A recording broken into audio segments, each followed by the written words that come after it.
Thank you very much.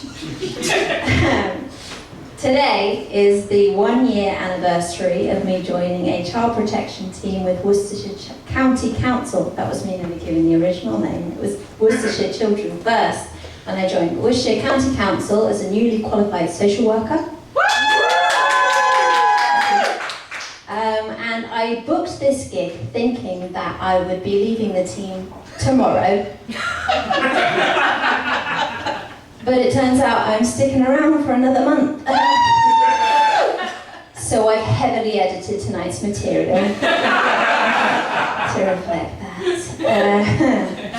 I also, specifically, I invite the members of the team that I'm leaving because all going well, as long as nothing goes horribly wrong in my life, I won't really see much of them again.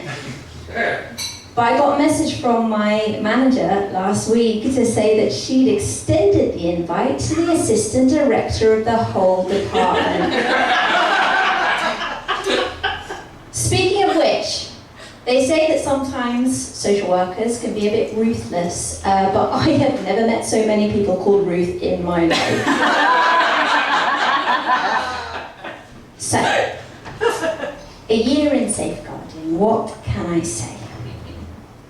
Nothing, because it's all confidential. I say to my boyfriend, I say, "You'll never guess what happened at work today," and he never guesses. He just stares out in the window and says nothing, which is how I prefer to spend my Friday evenings.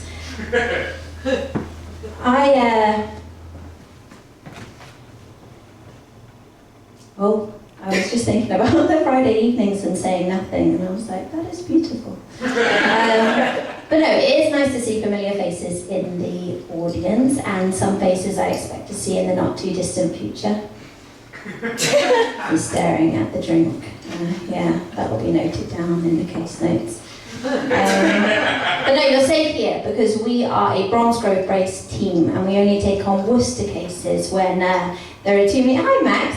We did it last year for Bromsgrove, yeah, because you live in Bromsgrove, that's right. You've escaped for tonight. Wonderful. No, we only really take on Worcester cases when there are too many for the Worcester team to handle, and that's only happened to me 9 times. So a little bit.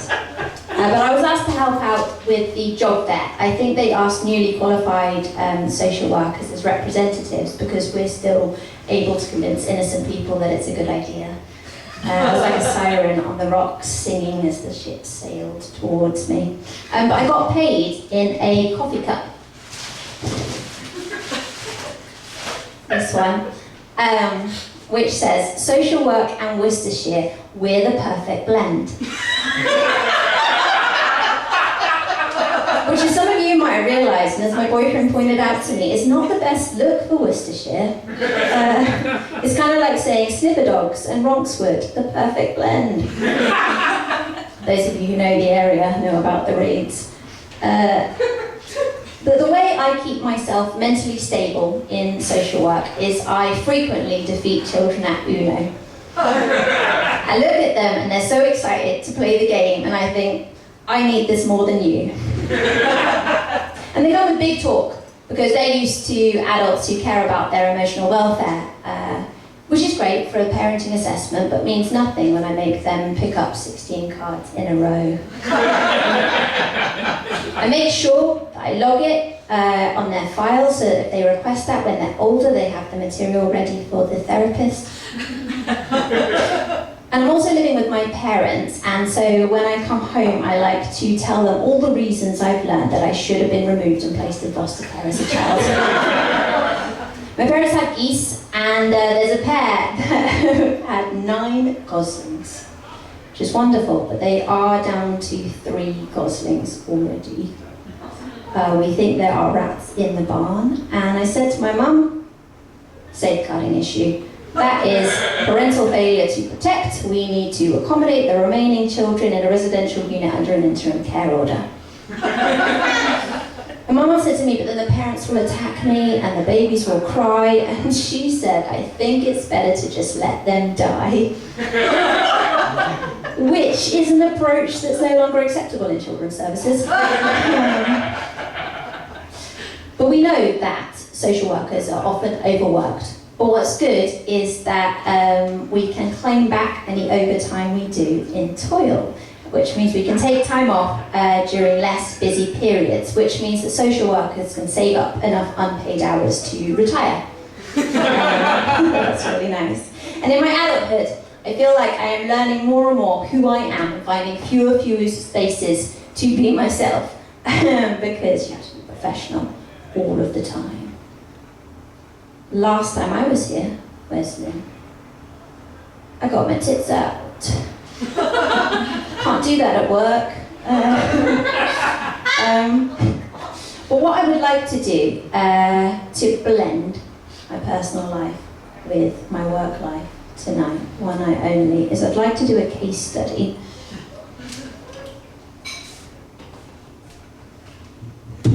I really wanted them young men on the front, but they've gone.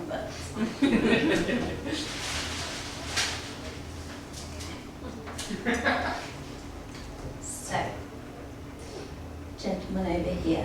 Cliff, was it? Yes, it's extended back to you.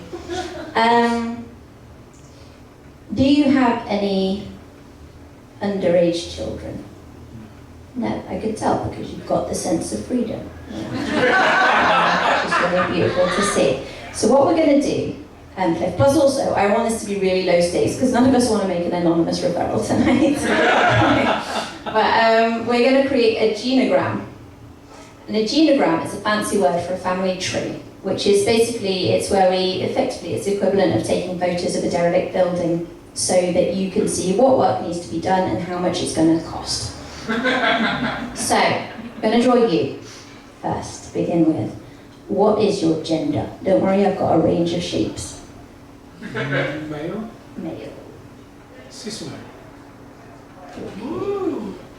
We'll put Cliff.